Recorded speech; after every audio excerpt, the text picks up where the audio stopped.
My UFC hot takes from my boy Clicks. Let's see what Clicks got to say. Volkanovski's still ahead of Islam on the GOAT list. I do 100% agree. If you take a look at the resumes, Volkanovski's competition, beating Max Holloway 3 times, is better than anything Islam Makhachev has done in his entire career. Like, the thing is, people like to talk about the fact that Islam's a two-division champion. He's tied for the longest win streak in the UFC.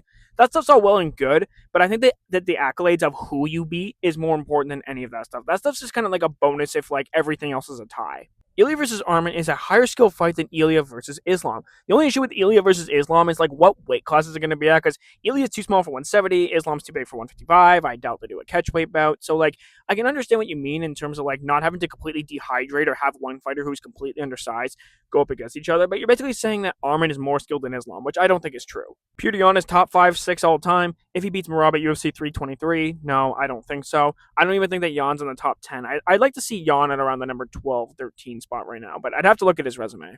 Sergey is the biggest fraud in the UFC right now. No, I think we've seen this time and time again that the biggest fraud in the UFC right now is 100% Patchy Mix. Like, what happened to him, bro? He came over here and just like lost all the ability to fight. Joshua Van beats Pantoja at UFC 323. The way that I see Joshua Van potentially winning this fight is if Pantoja's gotten old, slower, and if his chin has gotten so weak to the point that he can't take a shot from Joshua Van. Van is the better boxer, but I'd argue that the overall kicking game, as well as the wrestling and BJJ game of Pantoja, is just going to be simply too much for Joshua Van. Lastly, Dustin is greater than Izzy on the GOAT list. No, like I know it's common to hate on someone like Izzy, but like Izzy did not only have some fantastic wins in his prime, but he also won the belt and had like 5 title defenses or something like that. Whereas Dustin not only did not win the belt, but like a lot of times when he fought that top tier competition, he ended up losing. Whereas Izzy was able to beat number one contender after number one contender. And people would probably argue that Izzy's win over Poatan is greater than anything that Dustin did in his entire career because of how highly people regard Alex Pereira in that top 10 GOAT list.